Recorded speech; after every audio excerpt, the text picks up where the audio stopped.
The Armageddon-class battlecruiser is the perfect example of the innovation of desperation.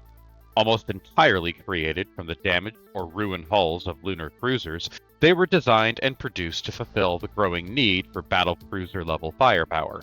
Effectively a refit of an existing vessel, the Armageddon is extremely easy to construct, though it has the cost of removing a frontline cruiser from service. This alone makes many fleet commanders think twice of converting too many of their lunars too quickly and running the risk of undermining fleet integrity.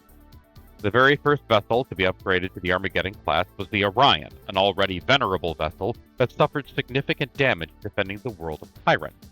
After being nearly destroyed, the vessel managed to return to dock where it was decided to upgrade the vessel to battlecruiser status. The upgrading procedure, while cheaper than building a whole new vessel, is not a simple one. Huge amounts of space in the vessel are filled with rerouted power relays and heavy machinery designed to boost the firepower of the existing weapons on the ship.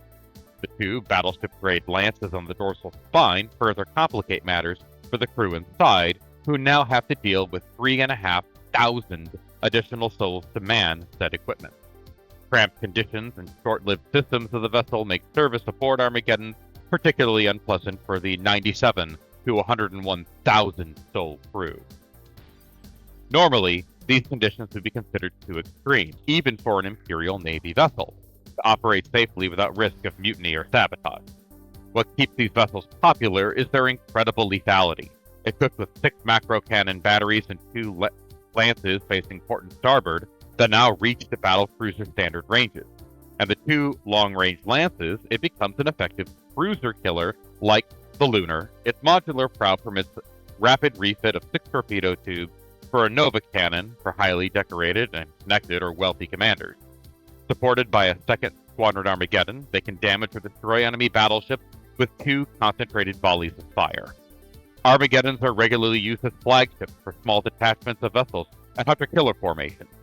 Supported by Endeavor and Endurance-like cruisers.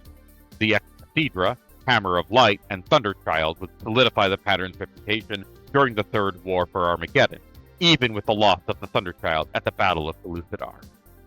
Fourth wall break. The Armageddon is a beast, an absolute monster of a vessel, capable of being a threat to almost anything in the game with great range. It is somewhat responsible for the Battle My Cruiser trend, because it's effectively just a lunar with 2 additional dorsal lances, which actually caused a lot of problems in the BFG world for many, many years. Many early years of BFG for me were exploiting the incredible firepower and ease of deployment of this ship, especially in the Segmentum Solar list. It's tough, punchy, lethal. It's the very definition of what you could want in a battle cruiser and why you should never underestimate the Imperial Navy. Between it and the Overlord, I would say this ship is the most reliable killer of enemy vessels. Though it lacks the range and the versatility of the Overlord, it is still just a absolutely merciless vessel when used in good hands. Giving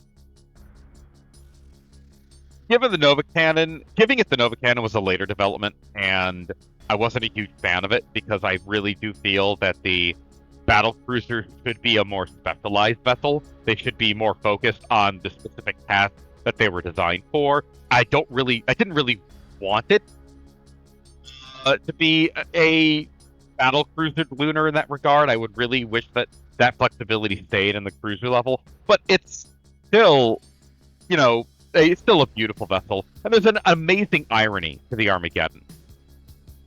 Because the Armageddon battlecruiser was the poster child for Battlefleet Gothic long before it was actually implemented in the game.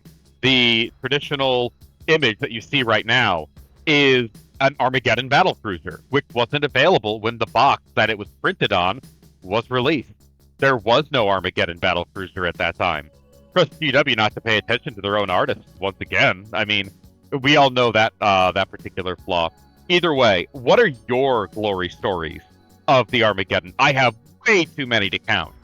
Post them down below. Let's talk about the Armageddon, and I'll see you all again in the next video.